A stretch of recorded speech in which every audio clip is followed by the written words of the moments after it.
Good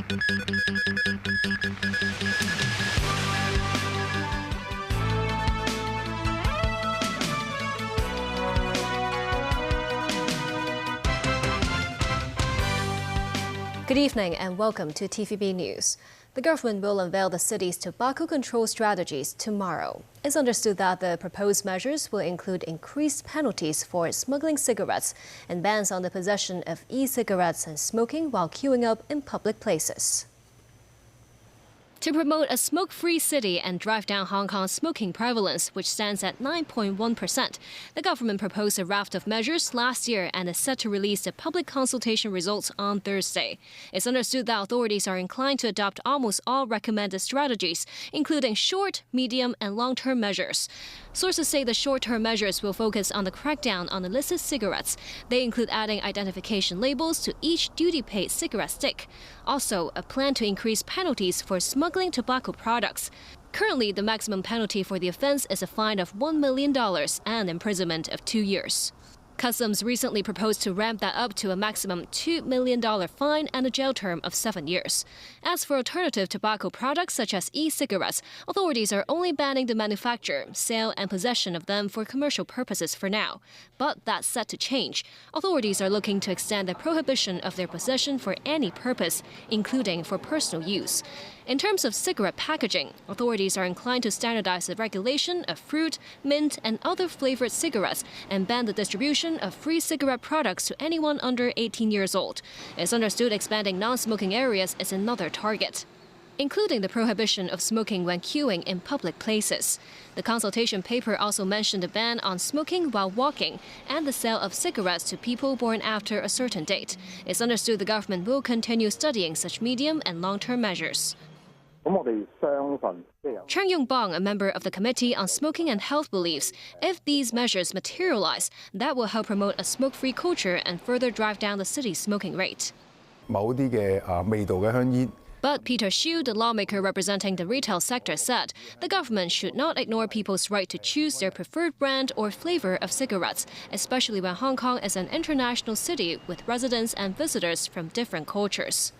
The government met with representatives of civil servant organizations to listen to their opinions on the 3% pay rise for their sector. The Hong Kong Chinese Civil Servants Association will submit a counter-proposal to authorities for a higher salary hike. The Civil Service Bureau previously said it made the 3% increase suggestion after taking into consideration both the economy and the morale of civil servants.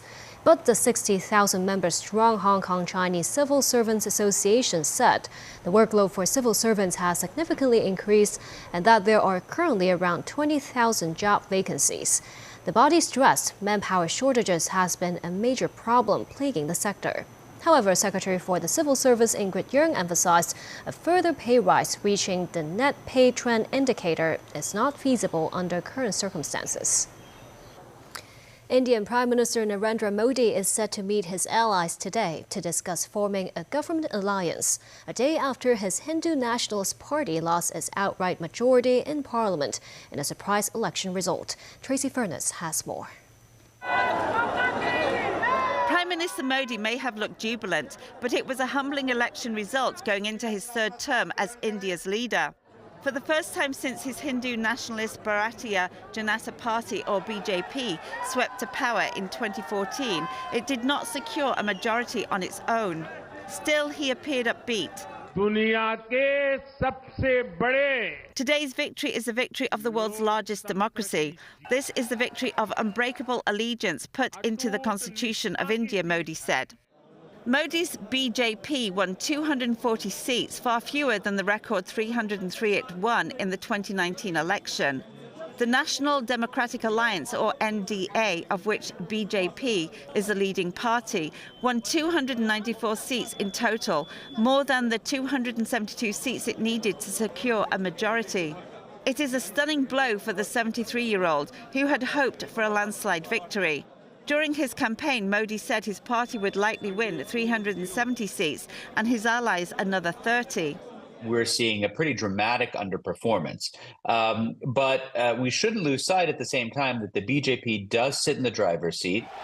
It is going to have to make concessions to allies to govern. That is a position Narendra Modi has never been in.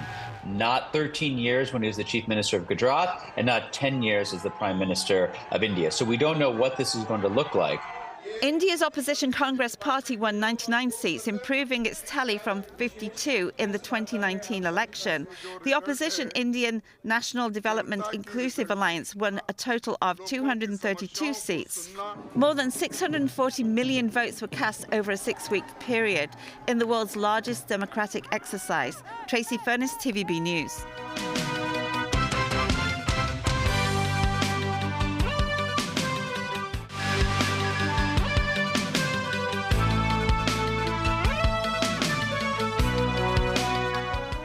The government has revealed more details of plans to develop the former Lama Quarry into a vacation and outdoor activities area. But several lawmakers raised concerns regarding the facilities and the supply of electricity on the island. Timothy Lee tells us more. Located near Sakuwan on Lama Island, the ex-Lama Quarry has remained in a state of limbo since it ceased operating in the 1990s. The government first began promoting the development of the former quarry and its neighboring 60 hectares of land for housing and tourism purposes in 2014, but the plan has largely been put on hold. Currently, the land is used as a non-profit environmental education and outdoor recreation center under a short-term lease. In his policy address last year, Chief Executive John Lee mentioned the administration's plan to develop the site.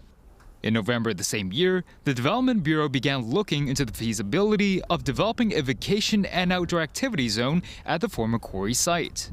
As the plan requires upgrading the area's infrastructure and other facilities, the government is considering building a hotel, campsites, as well as a low-density residential area to increase commercial opportunities. But several lawmakers pointed to problems pertaining to the lack of facilities at the development site. Can we make good use of the good number of islands we have in Hong Kong so that we can have island hopping, say Tai O, Mui Wo? We can build a network of outlying islands. We can also enhance the relevant facilities. We have quite a lot of outlying islands in Hong Kong. They are rich in their own characteristics. So we need to have a better plan in relation to itinerary design. We lack electricity. This is a main deficiency. The CLP said that they would look into power supply, but the plan came to nothing in the end. It's actually difficult to provide power supply in all outlying islands. Tourism takes a form of different modes. It's not necessary to have a restaurant in outlying islands. You can also bring your own food to these outlying islands. Meanwhile, the Secretary for Culture, Sports and Tourism said the Tourism Commission will coordinate for private organizations that wish to contribute to the development of the SAR's islands. He added the government will also push for the improvement of piers and other facilities in such areas. Timothy Lee, TVB News. The taxi industry's annual courtesy campaign is set to begin tomorrow with an aim of improving cabbie service quality. Meanwhile, the government is scrutinizing license applications for the taxi fleet scheme. The scheme will offer online and phone taxi hailing services under government regulation. The Hong Kong Taxi Council's courtesy campaign this year will feature courtesy ambassadors stationed at some of Hong Kong's busiest taxi stands, including those at border checkpoints and the airport. The campaign will run from this Thursday until late August. Leaflets and souvenirs will be handed out to cabbies. Meanwhile, to improve the quality of service, the government is launching the Taxi Fleet Management Scheme. The Transport Department has received 15 applications. The list of licensees is expected to be out in July. Assistant Commissioner for Transport Louisa Fong said applicants include not just the taxi trade but also public transport operators. The Transport and Logistics Bureau said authorities will closely monitor the taxi fleet's operations and conduct midterm appraisal of licensees' performance, which will decide whether a license extension will be granted. If the commissioner has any reason to believe a fleet licensee has failed to maintain proper and efficient services, the fleet license may be cancelled or suspended. Under the scheme, taxi fleets should provide at least 2 e-payment methods with mobile hailing apps, a web page, and a hotline for passengers to make bookings. To facilitate the one-stop search to book different fleets, the Transport Department will launch a website listing the links of each fleet. Fleet licensees are required to share relevant data, including their cab's real-time location, for third-party developers to set up platforms for functions such as fare comparison. In preparation for the taxi fleet regime, some taxi operators rolled out several more types of cabs, including this electric four-seater and this hybrid car with wheelchair-accessible feature.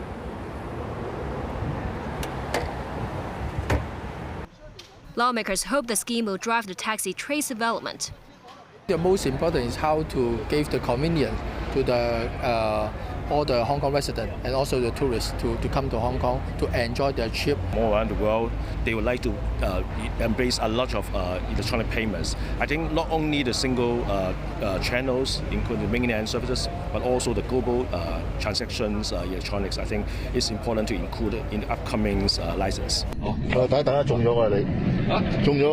Authorities are also studying ways to address concerns over the competition between the taxis and other online hailing platforms.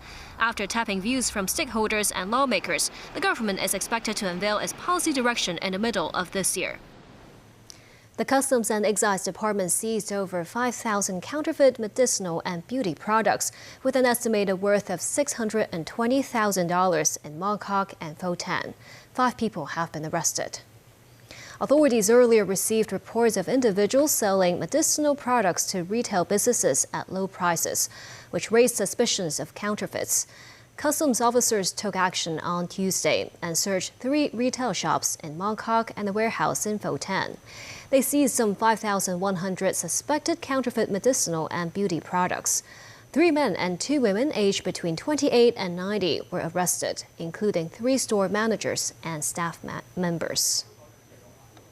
Joe Biden issued another military warning to China over Taiwan as the U.S. president arrived in Paris to mark the 80th anniversary of the D-Day invasion, while also using the trip trying to demonstrate support for European security. Biden repeated his backing for Taiwan, which both China and U.S. have called a potential red line in relations. Biden's arrival in France came as Time magazine published an interview in which the American leader did not rule out using force to defend Taiwan depending on the circumstances. Biden said he made it clear to Xi Jinping his policy is not to seek independence for Taiwan, but stands behind the island if Beijing tried to unilaterally change the status quo. In Beijing, the Ministry of Foreign Affairs was asked about Biden's comments. Spokesperson Mao Ning said the Taiwan issue is China's internal affairs and urged the U.S. to uphold the One China principle. She reminded Biden the U.S. should stop arming Taiwan or sending erroneous signals to Taiwan independence forces. And that's the news. Thank you for watching.